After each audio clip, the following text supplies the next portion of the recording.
Ki Ageng Gripik. Ki Ageng Gripik merupakan adik kandung dari Sunan Giri, salah seorang wali songo yang dimakamkan di kota Gresik. Menurut sumber lain, Ki Ageng Gripik merupakan cicit dari Raja Majapahit Brawijaya.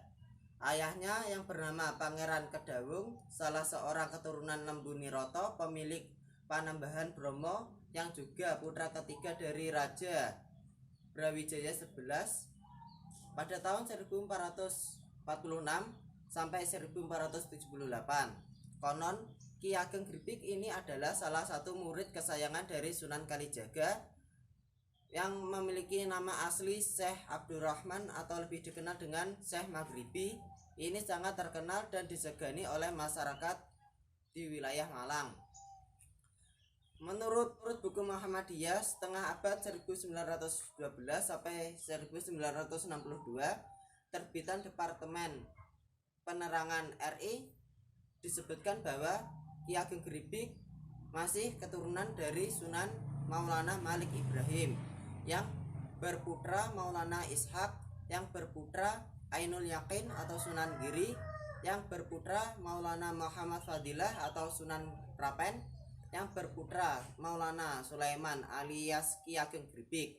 Jadi jika ditarik kesimpulannya, Kiai Haji Ahmad Dahlan yang bernama lahir Muhammad Darwis, pendiri Muhammadiyah, itu masih keturunannya Ki Ageng Gripik versi buku setengah abad Muhammadiyah. Ki Ageng Gripik, ulama besar yang waktu mudanya bernama Wasibakno Timur, adalah putra Kiai Ageng Gripik atau Kiai Ageng Tinom putra Brawijaya Majapahit dan Ngibik menantu Sunan Giri. Saat Wasibakno berumur belasan tahun, ia sudah ditinggal wafat oleh ibundanya. Konon suatu saat menjelang sholat duhur, Ki Ageng Gripik membunyikan tabuh tanpa disangka. Suara itu terdengar sampai ke Mataram, yang saat itu sedang mempunyai hajat wisudan pelantikan Sultan Agung. Sultan Agung tertarik dan memerintahkan mencari asal suara untuk diajak ke Mataram. Kemudian padukuhan yang dibangun Ki Ageng Gripik diberi hadiah sebagai tanah perdikan.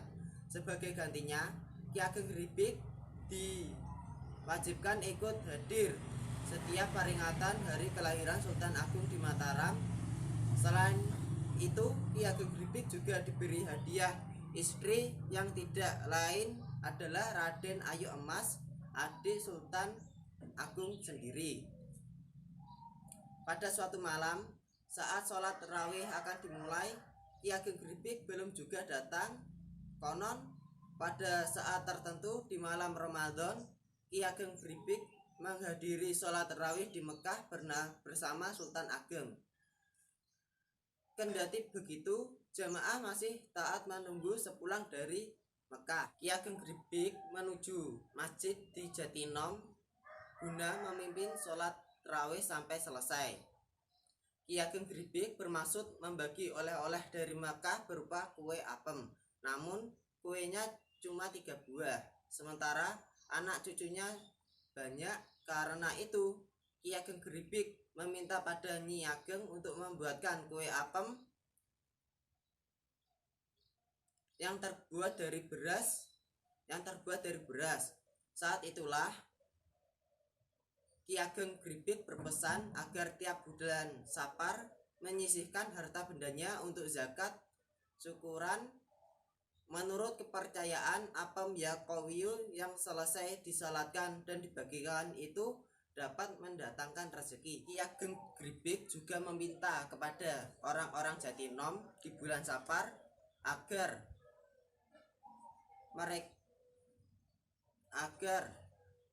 merelakan harta bendanya sekedar untuk zakat kepada sesama yang datang atau tamu. Oleh karena itu orang-orang semua tahu bahwa Nyai Ageng Gripik sedekah apem, maka kini penduduk Jatinom ikut-ikutan sama membawa apem untuk selamatan. Sekarang ini orang-orang Jatinom membawa apem untuk diserahkan ke panitia penyebaran apem, dan sesudah sholat Jumat disebarkan di lapangan. Perlu kiranya ditambahkan di sini bahwa sepulang Ki Ageng Geribik dari Mekah tidak hanya membawa apem saja, tetapi juga membawa segenggam tanah dari oro-oro Arafah, dan tanah ini dinamakan di oro-oro Tarwiyah. Adapun oro-oro ini disebut Tarwiyah karena tanah dari Mekah yang ditanam Kiai Ageng Geribik yang berasal dari Padang Arafah ketika beliau sedang mengumpulkan air untuk bekal wukuf di Arafah pada tanggal 8 bulan Zulhijjah.